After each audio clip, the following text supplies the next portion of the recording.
Guess what? This is Law & Order SVU Season 2, Episode 12, Secrets. We open up to Jimmy the maintenance man letting himself into Ms. Owen's apartment. I'm here to fix your toilet. This actor takes his sweet time checking around the apartment. Gotta milk this bit part. Finally, he knocks on the bedroom door. It opens a little. Sweet Mary, Mother of God. There's Ms. Owens. Oh yeah, and she's dead. Benson and Stabler show up at the apartment. Victim's name was Marnie Owens, age 37. The door doesn't look like it was forced open. Emmy Warner is on the scene at the body. Bruising and fluids around her genitals, so she was raped. And cause of death was manual strangulation. How does she know? Bruising around the neck and petechial hemorrhaging. She's been dead between 10 and 12 hours. The room's all fucked up. You know she put up a fight. Just then, the phone rings. They all look at each other. Oh, let the machine pick it up. Marnie, it's Ruth. It's almost 10 o'clock. It's getting really late. We're worried. Call us back. Caller ID says New York City High School. She's a teacher, not just any teacher. They look up and there is an entire wall that's just awards and articles. She was like super teacher of the year. Stabler turns back around and looks at Benson. School's out. We're back at the precinct and we're filling an incredulous Kragan in on the details. You're telling me this woman served a tour in one of the toughest high schools in the country and then she gets murdered in her apartment? Well, what has CSU turned up? Traces of semen on the bed and 2 different colored hairs. We also found a half bottle of Prozac. Kragan's like, hey, yeah, well, if we were fucking teachers, we'd be depressed too. And this is coming from somebody who works in sex crimes. Benson's looking through the date book. Lots of tutoring sessions. The last one was with Ethan Chance last night at 6 p.m. Benson and Stabler head over to Douglas MacArthur High School. Right away, the principal's like, yeah, she was really special. Went above and beyond. She couldn't tell them much about Marnie's social life because as far as she knew, she didn't have time for one. What about that Ethan Chance kid? Yeah, that's one of her prodigies. He used to hang out on a drug corner and he has a real shot at college now. But guess what?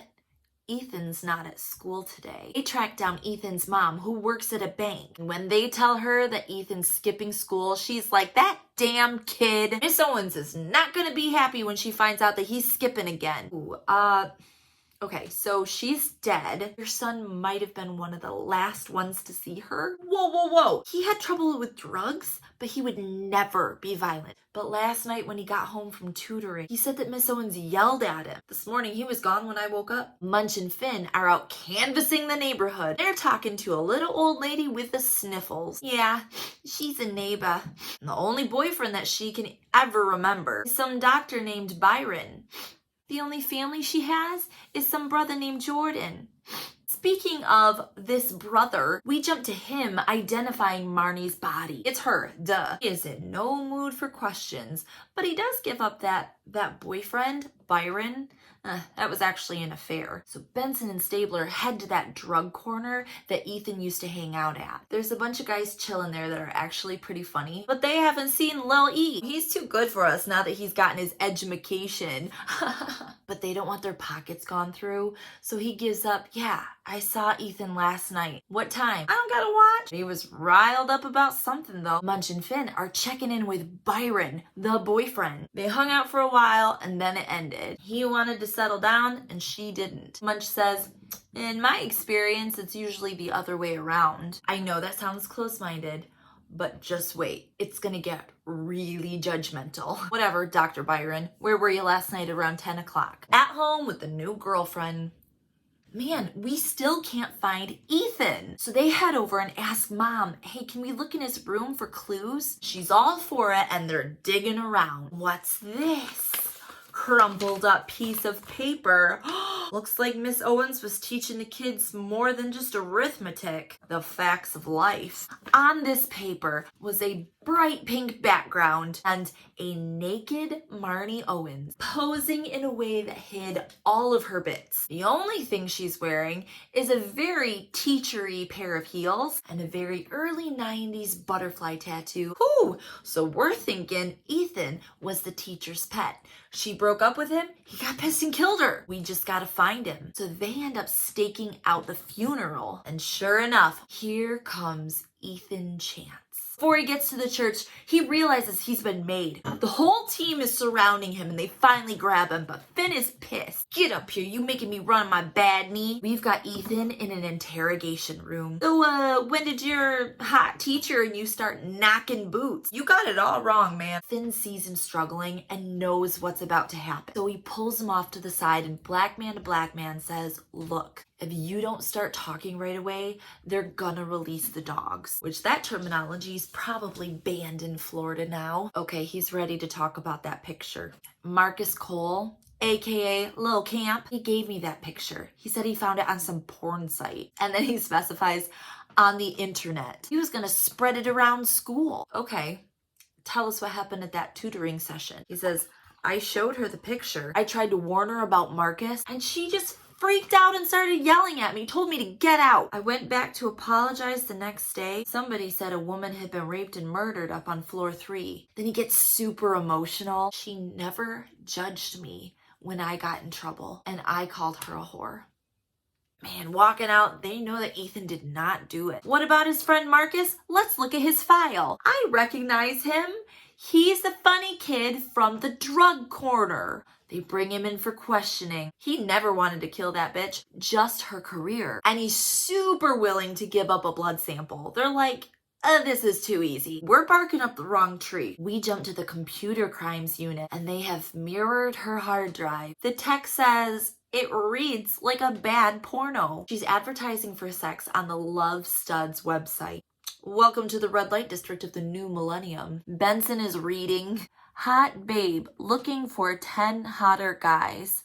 I can take you all at once. Stabler's like, riding through life on the sex superhighway. Meanwhile, Munch and Finn are catching up with the brother. To tell you the truth, I've been expecting this for a long time. Some people shoot up with heroin. Marnie's drug of choice was sex. He says that as teenagers, he could hear everything from the next room. Mom disappeared and Dad was too drunk to notice, except he was always ogling and commenting about Marnie's body. Dr. Bennett Alston, her psychiatrist, confirms it's called covert incest. You're a little girl, Dad's watching you take a bath, tells you dirty jokes, then you hit puberty and Daddy dearest admires your body, buys you lingerie, takes you out on dates, and then when that little girl grows up, the only way she knows how to relate with men is with sex. Sex addicts don't enjoy sex, they're consumed by it. But they're not labeled as disordered, they're just seen as perverts. They're just judged. Marnie's amazing work ethic and job as a teacher was to make up for all the shame she felt. This meeting spurs an adorable truth-telling session between Munch and Finn. Munch shares one of his big, deep, dark secrets. One time an ex was an artist, and I didn't find out until her show opened that the centerpiece was a nude picture of me. Oh, what's your big secret, Finn?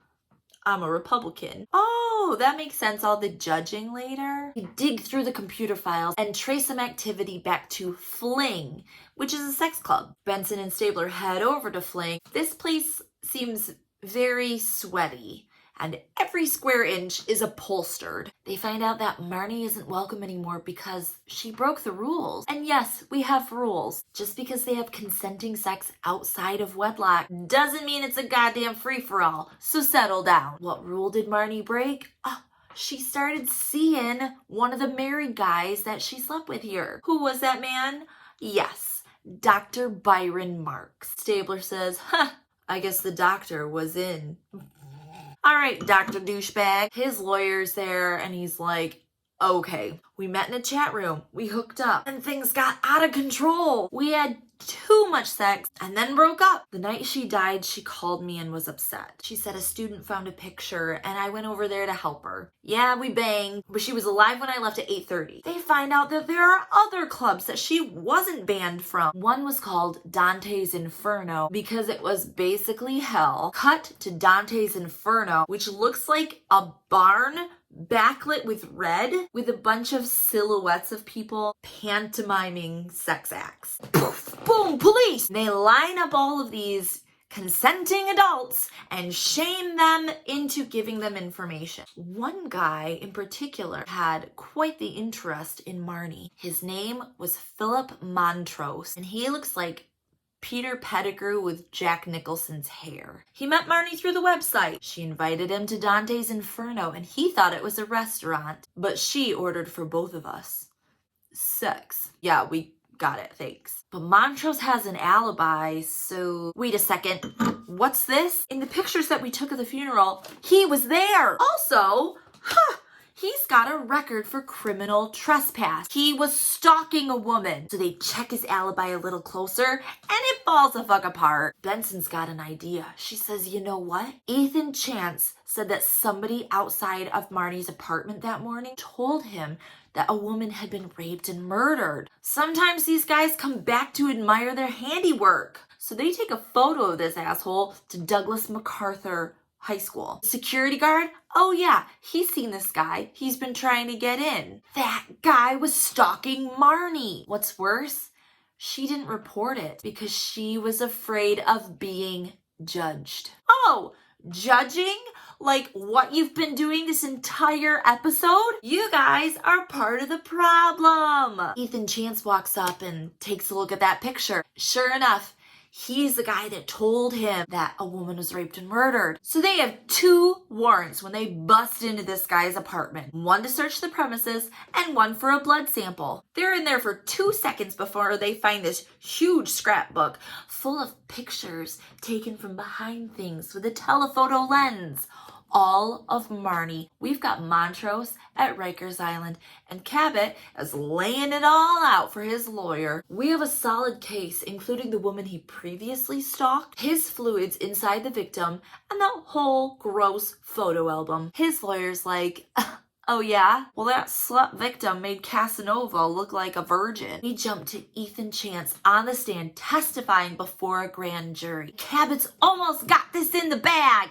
But someone walks in and whispers in her ear, ladies and gentlemen of the grand jury, please excuse me. She runs out. What the hell is happening? Montrose and that lawyer are out there because his client wants to exercise his constitutional right to make a statement to the grand jury. He's going to drag out Marnie's sexual history. This is victim blaming 101. The judge doesn't like it, but there's not much he can do. We jump to Montrose testifying before the grand jury. He's telling them, oh, what a slutbag Marnie was. And the jury's like clutching their pearls like they're a bunch of Baptists. Mr. Montrose, you had sex with Marnie the night she was murdered, correct? She was asking for it. She needed her fix. And what about your fix, Mr. Montrose? You stalked a woman in Connecticut and you stalked Marnie and now she's dead. She's a fucking badass, but she's worried. So she goes to her best friend, Cragen. She needs a little pep talk. Cragen's like, what's up, homie? Montrose paraded out Marnie's sex life. This bastard is gonna beat it. Cragen says, well, the law isn't always very just. And he knows from all the Marnies that have come before. Well, that wasn't very helpful, Cragen. Jump back to the grand jury, and the verdict is in. Well, we have an indictment, but not for murder too. It's for manslaughter. It's not life, but it is 15 to 25 years. I guess we'll take what we can get. And very anticlimactically, the screen goes black. Dick Wolf. For all the quips they had throughout this entire episode, they couldn't have left one for the end. And that was Law & Order SVU, Season 2, Episode 12. Jum jum.